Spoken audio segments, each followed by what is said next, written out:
So it was announced about a month ago that I'm going to be acting in my first movie. And this is a huge plot twist, okay? Pun intended. It's a massive plot twist in my life.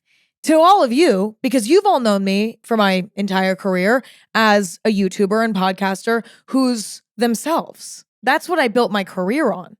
But it's also a plot twist to me, okay? I didn't pursue a career in entertainment to one day be an actor. That was never the goal.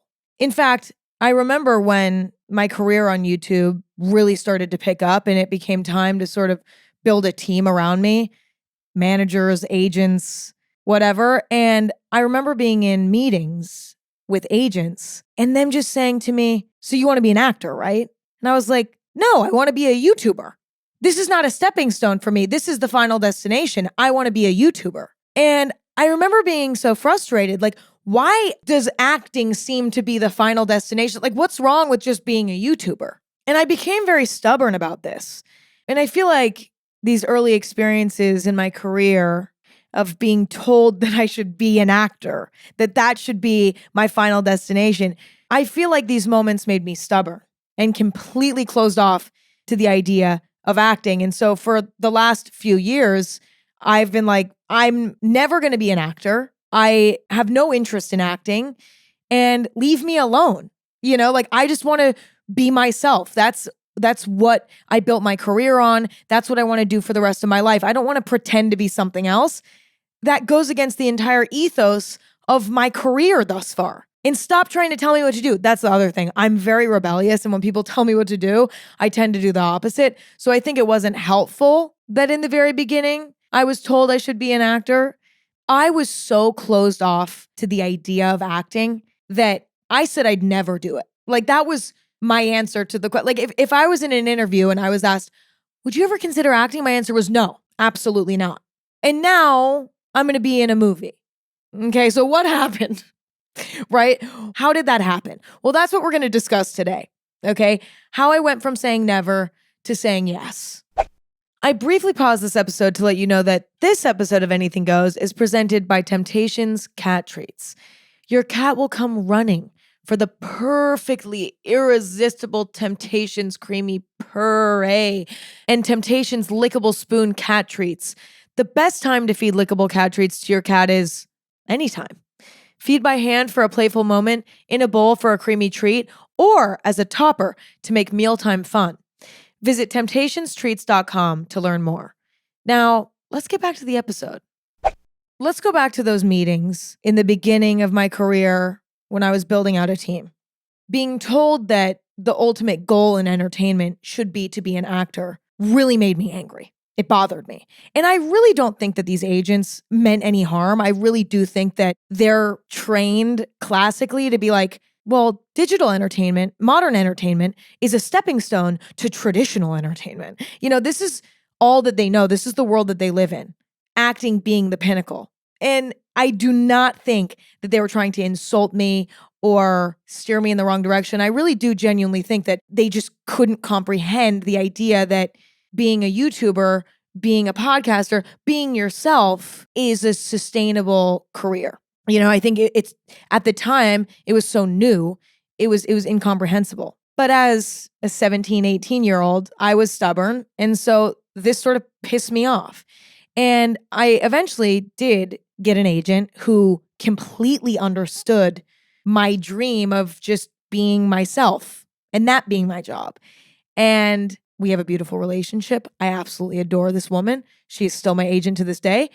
And then as my career progressed over the years, I started getting asked more and more, like, would you ever act? Would you ever act? By journalists in interviews and actors and directors in this industry that I meet at events. I started getting asked more and more. Being asked in a more sweet sort of way like that made me rethink it again in a less rebellious sort of way. And I came to the same conclusion, but it was a bit different. I didn't want to be an actor, not because I was rebelling against agents that told me I should. I didn't want to act because, number one, I wasn't passionate about it. Also, I grew up watching YouTube. I didn't grow up watching movies as much. I absolutely watched movies and I absolutely adore movies, but I actually have a complicated relationship with movies. I often sit down to watch a movie and I hate it and then I feel trapped. And so there are a lot of movies that shaped me as a child, shaped me as a young adult, have seriously moved me that, I'm obsessed with.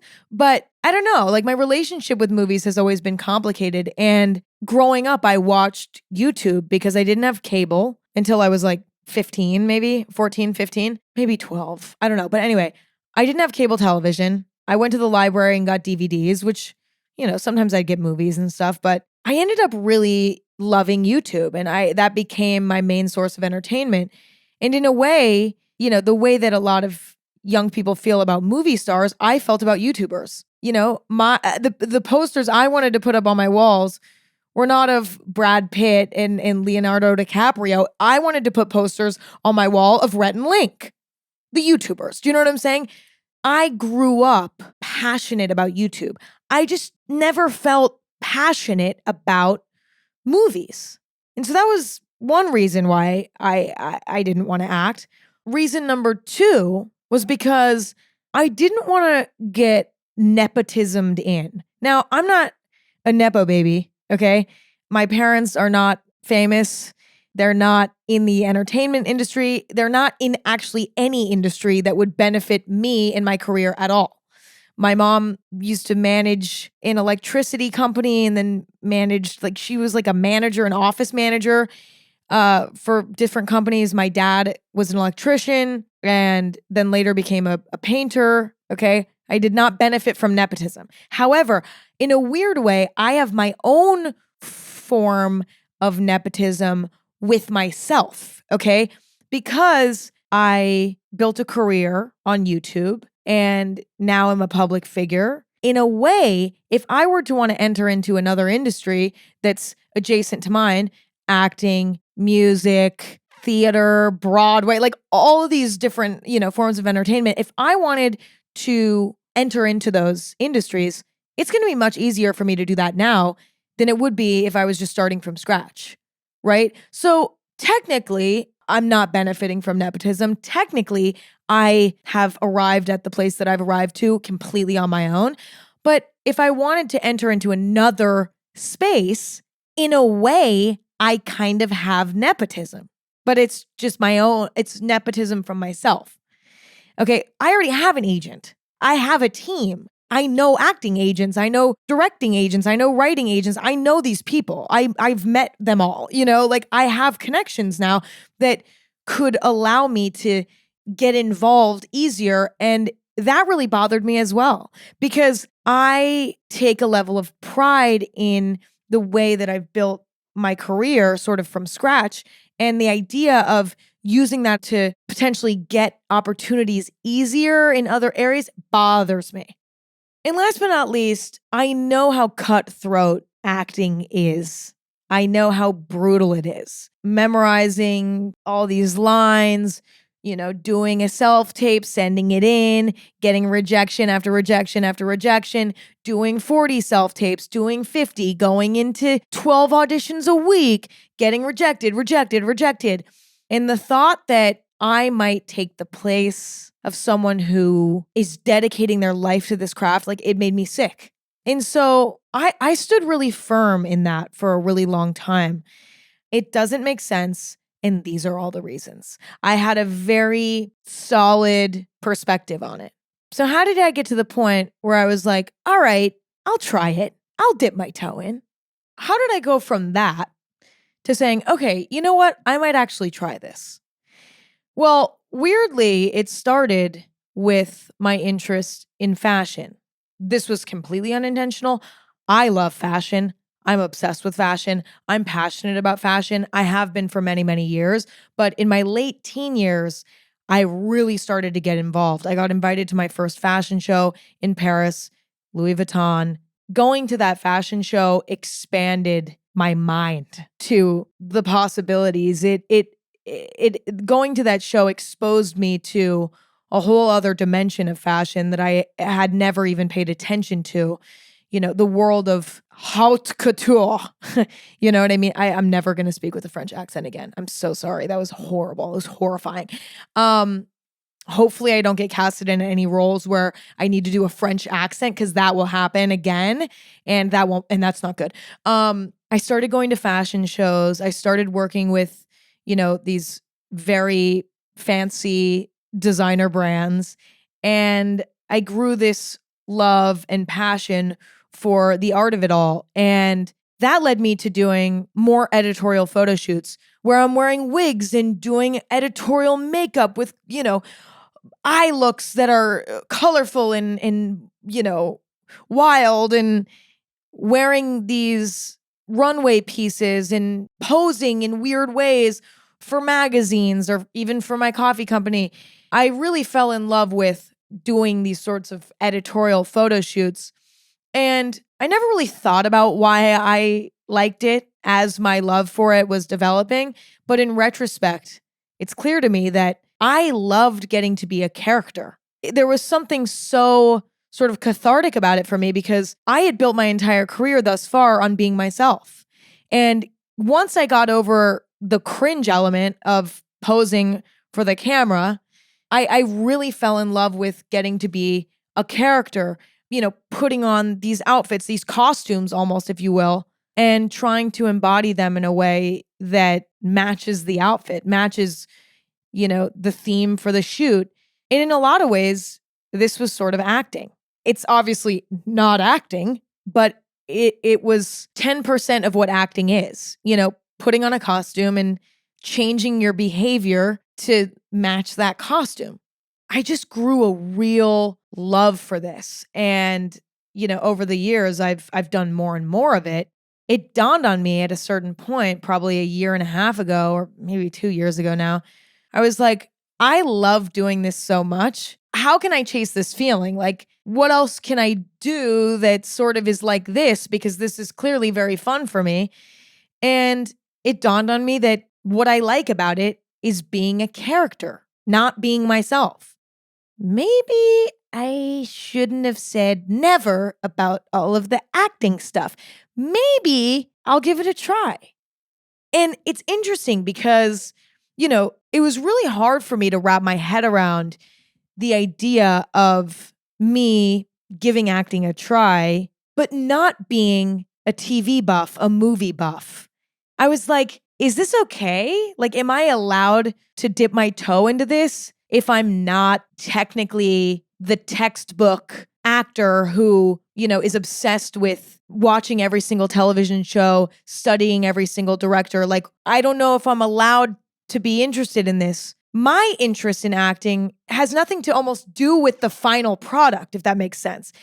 I like the feeling of not being myself. I like the feeling of embodying someone else. And then as I started thinking about this more, it dawned on me that something that I'm also passionate about is analyzing and discussing people. There's nothing I love more than analyzing people and discussing people.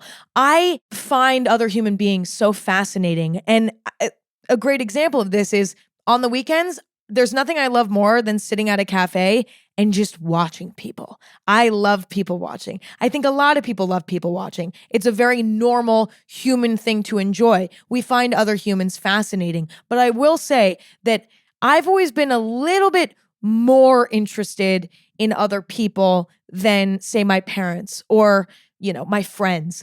I'm like obsessed with analyzing people and figuring people out, connecting all the dots. Why is somebody like this? Why do they do the things that they do? What traits are connected? I don't know. Like, I've always been obsessed with analyzing people. And a lot of what acting is having an understanding of people to the point where if you're assigned a character, you can create that character in your head and then be it. I think me being somebody who loves to analyze people goes hand in hand with acting, right? So I was like, oh my God, what is happening?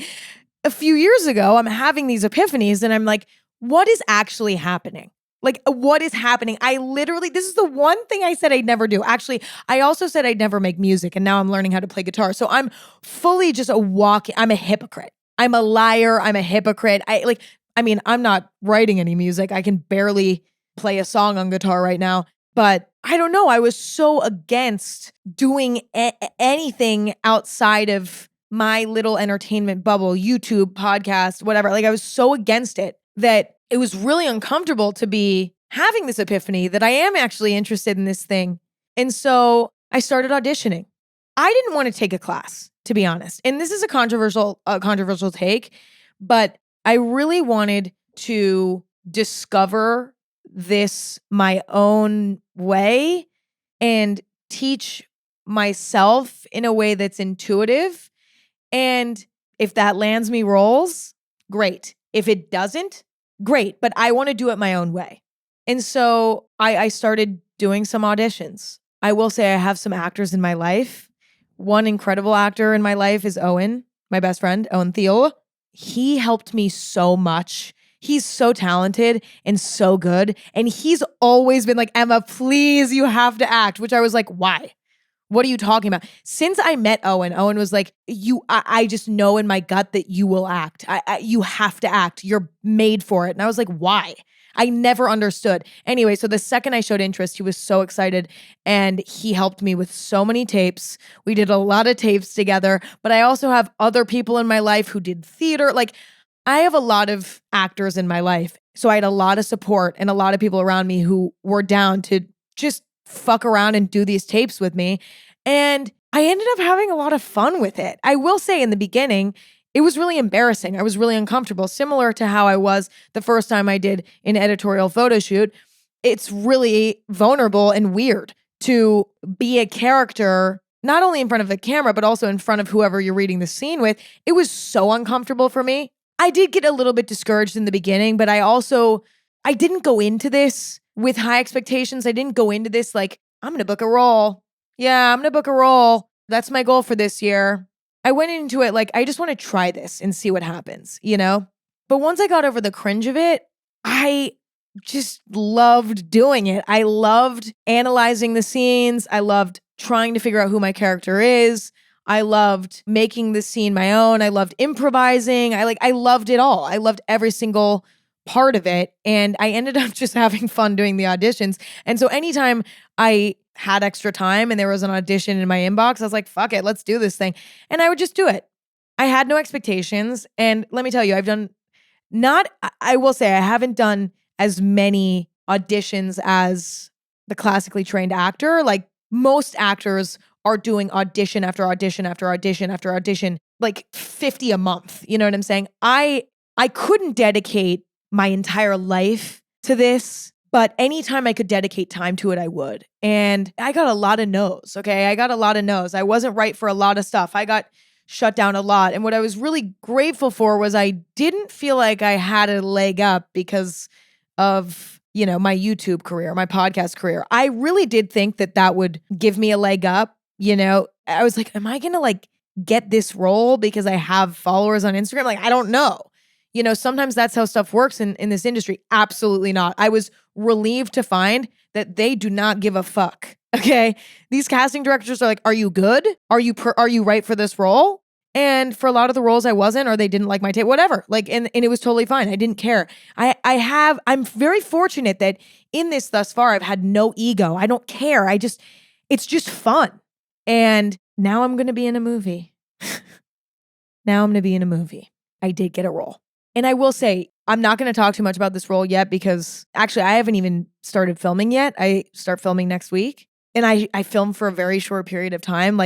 I'm lucky. It's a perfect sized part for my first part. I'm not in the entire movie. I'm in a chunk of it. I really didn't want to be the biggest star in a movie for my first project. I wanted to be kind of the perfect supporting character. You know what I mean? Not like a background character that's in one tiny scene. Listen, I'd do that too. That'd probably be really fun. But I mean, that wasn't ideal. I wanted something that would really give me a taste of what this is like, but also not fully, ride on me. I'm not ready to be the lead in a movie. This is my first time being in a movie. And to be honest, and maybe I'm completely delusional and maybe the movie will come out and everyone will be like, Emma was terrible in that movie. She's a terrible actress. She should never act again. Weirdly, like, I'm not afraid. I had a lot of imposter syndrome when I first started auditioning, but once I really just started having fun with it, the imposter syndrome, for the most part, went away. I feel prepared for this role because I think my life has prepared me for this role. You know, in a weird way, I've been studying people and using my body as a tool to create interesting imagery for a long time. All of these things have led to this, and I'm just excited to try it. And listen, am I going to become a full-time actor? I don't know. What I learned from this experience is to never say never. I could have never predicted this. This is a massive plot twist, like an insane plot twist. There's no reason to say never about something that's ultimately harmless, right? Like Justin Bieber was on to something when he said never say never. Because who knows? Like now I'm playing guitar. It's like, fuck, watch me come out with an album. I don't even know. I don't know anymore. I don't know what's happening. It's going against my own moral compass. I was so against me going into genres of entertainment that I am not classically trained in, that I'm not known for participating in. But I think what I've realized is, for me, I just want to do things that excite me and are fun for me. And if that means making music, okay. If that means making a movie, being in a movie, you know, being a tool for, you know, the writers and directors who are creating a movie, okay, there it is. If I want to write and direct a movie, okay. If I want to make a reality TV show, sure. If I want to make a really shitty painting, okay, great. If I want to make a YouTube video, cool. If I want to make a podcast episode, great. Who cares? You know, like I had these rigid rules for myself, like, no, we don't do that. And here's why. But why not? If I think I can add something to a space, I'm going to try to add to it. And I never thought I'd be saying this, but I really do think, and I hope that I have something to add in the world of film. And you know what? Even if it's just me being a background character, even if it's literally me in like a dog suit, no one even knows it's me and I'm acting, like whatever it is, if I think I can add something, I'm not gonna let limiting beliefs get in my way anymore. I'm just gonna give it a try. And that's what I'm doing now. There's something so freeing about letting yourself try things. Recently, I've been painting and I've been playing guitar, and I'm so bad at these things. I'm horrible at these things, you know, but I'm really enjoying doing them. And sometimes I even share these things online with the internet. And to some people, it's like, why are you sharing this? You're not good at it. But to other people, it's like, wait, this is inspiring that you're trying this. You know what I mean? And that's all I have to discuss today. I'm so curious to see how this goes. Like I'm just as curious as you are. I have no clue how this is going to go. We're all going to find out together on the big screen, baby. Fuck yeah.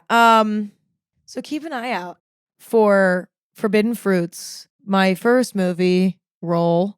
There are so many amazing ladies in this movie who, like, don't watch it for me, okay? Watch it for everyone else in this movie, okay? It's going to be really incredible. I'm so excited. I am obsessed with the script. I read the script, I can't stop reading the script over and over again because it's so good and it's so perfect. And I also should be reading the script over and over again because it's my job now to read the script over and over again. But I would read it anyway. Like, even if I didn't get the part, I would still be reading the script every night before I go to bed. Like it's my Bible, you know, because it's so good and it's so well written and I'm just so excited. I'm just so excited. So we'll see how it goes. We'll all find out together and wish me luck. Anyway, that's all I have to discuss for today. I hope you all enjoyed this episode. And if you did, new episodes every Thursday and Sunday. Okay, I'm not a full-time actor yet, all right? So we're still doing the podcast. Okay, I'm still here because this is my initial passion, okay, in my life. New episodes every Thursday and Sunday. Watch on Spotify and YouTube. Listen anywhere. Anything Goes is on social media at Anything Goes. I'm on social media at Emma Chamberlain, and my coffee company is everywhere. Well, it's not everywhere, but it's online. It's in grocery stores. It's at the Westfield Century City Mall. Chamberlain Coffee. Check it out. All right. Thank you all for listening and hanging out. It was a joy as always. I love you all. I appreciate you all. And I will be talking to you in a few days. So this is not goodbye. This is see you later. Love you. Bye.